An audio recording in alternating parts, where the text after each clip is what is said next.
आप सभी का रामलीला में हार्दिक अभिनंदन है।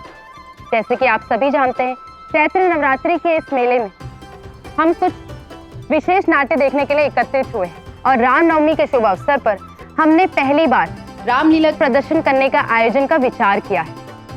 और यह अनोखी रामलीला सबसे आकर्षक रामलीला होने वाली, क्योंकि इसमें भाग लेने वाले बड़े नहीं अपितु छोटे बच्चे हैं।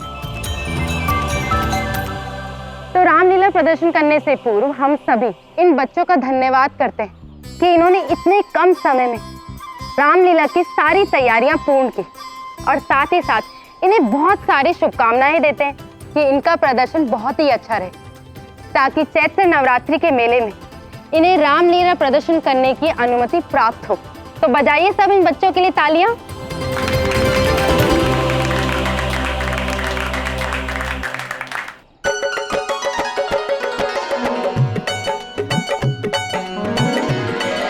ये देखो देलो, तुम सबको मैंने एक कार्य दिया था, वो भी तुमसे ठीक से नहीं हो पाया। मैंने तुम सबको क्या बनाने के लिए कहा था? राम, लक्ष्मण और सीता और हनुमान जी। और ये क्या बना के लाए हो तुम? 3 पहाड़।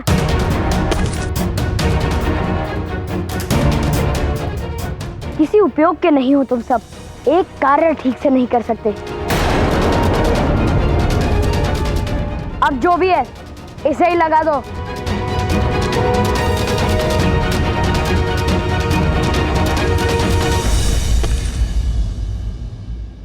कान्हा, धेनुक तो मर्यादा का उल्लंघन कर रहा है। हमारे सामने हमारी टोली के साथ दुर्व्यवहार कर रहा है। जो होता है वो होने दीजिए दाऊ। प्रत्येक बात के पीछे कोई ना कोई बड़ा उद्देश्य छुपा होता है। हमने क्या सोचा था और क्या बन गया।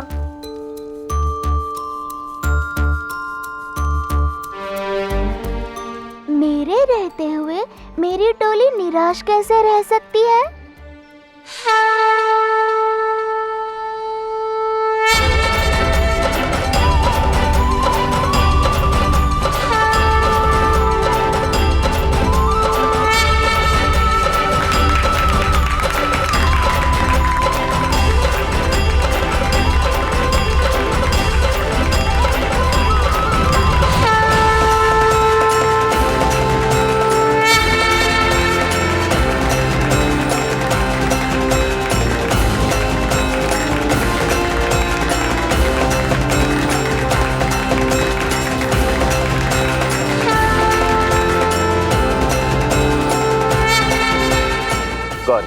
मुझे भी आराध्य की रामलीला देखने जाना है।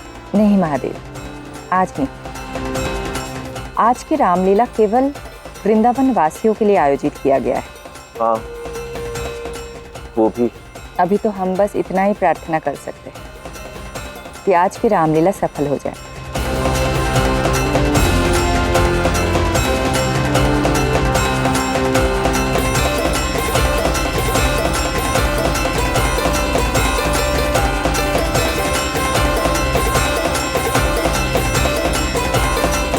ताकि वृंदावन वासियों की अनुमति के पश्चात जब रामलीला हो तो हम उसमें सहभागी हो सके।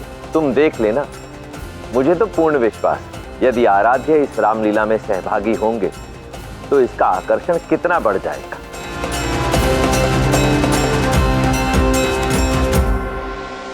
हे नारायण, आपकी कृपा से संभव हुआ है। आपको कोटि कोटि प्रणाम। वाह, क्या बात। बच्चों ने तो रामलीला की बड़ी अच्छी तैयारी की है। टोली ने तो शिला लाई थी, पर यहाँ राम, लक्ष्मण, सीता और हनुमान की छवि कैसे आ गई?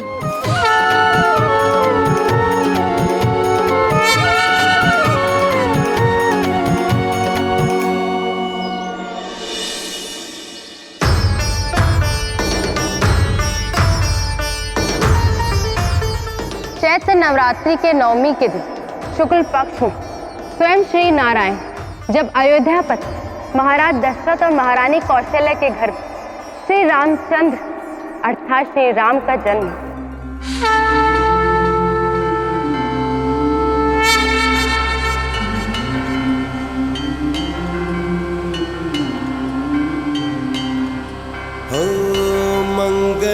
पावन अमंगल हारी, द्रबहु सुदशरथ अजिर बिहारी। सिया राम जय जय राम, जय राम सिया राम जय जय राम। जय श्री राम।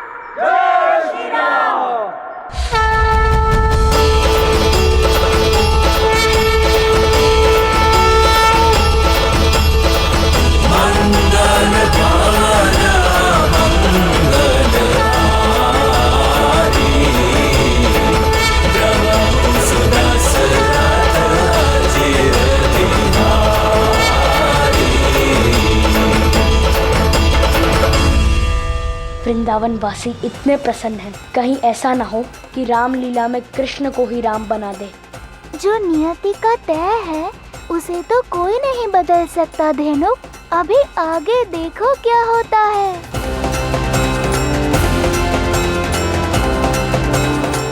यशोदा, ये दिव्य दृश्य देखकर ऐसा लग रहा है जैसे ये ईश्वर की ही योजना थी, ये होना ही था। हम कान्हा की सुरक्षा को लेकर व्यर्थ ही चिंतित थे, और कान्हा को यहाँ देखकर ऐसा लग रहा है जैसे ये होना तो तय था। आपने उचित कहा जी। हे नारायण, आज इस दिव्यता को अनुभव करने के पश्चात मेरे लल्ला के लिए मेरी जो चिंता थी वो दूर हो गई।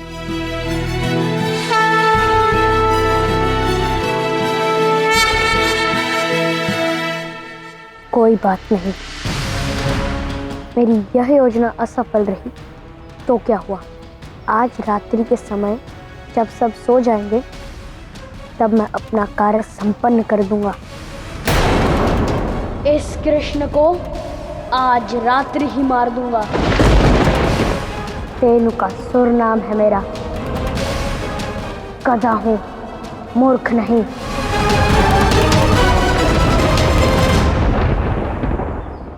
तभी श्री राम जन्म दिवस के अवसर पर बालक रूप में सब श्री राम से मिलने आए थे, और उनमें से कुछ ऋषि मुनि भी थे।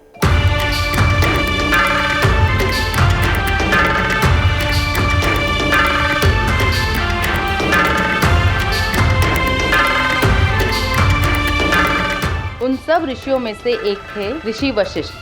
आइए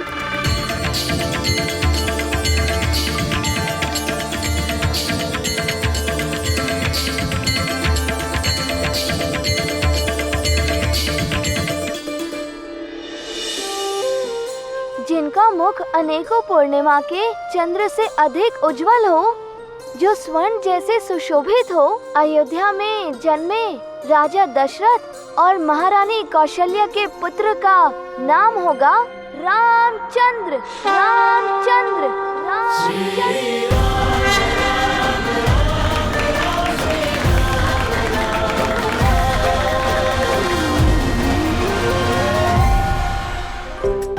मैं तो अपना संवाद ही भूल गया। इससे पहले कि मेरा उपहास हो, मैं चला जाता हूँ। रुको बल। नहीं मैया। अब मेरा तात्पर्य है ऋषि वशिष्ठ, मुनिवर सब आपके मुख से राम स्तुति सुनना चाहते हैं। सुनाइए ना। लल्ला, तू कर सकता है, मन में विश्वास रख और श्री राम का नाम लेकर आरंभ कर। कान्हा, मुझे मेरा संवाद याद नहीं रहा और मैया स्तुति गाने को बोल रही है। दाऊ, राम के जीवन को इतने समीप से केवल आपने ही देखा है। आपसे अच्छा राम स्तुति कौन बता सकता है? ठीक है कान्हा, प्रारंभ करता हूँ।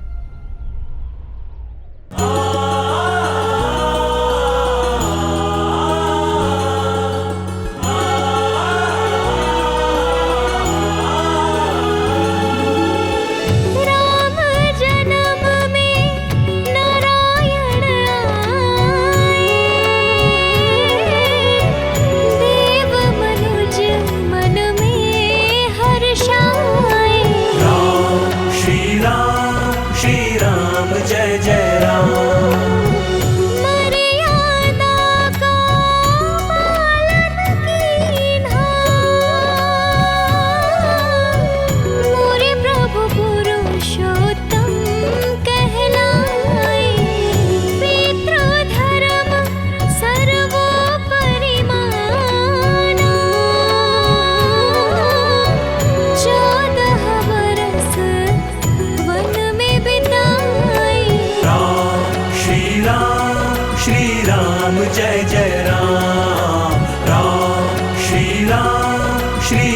राम जय जय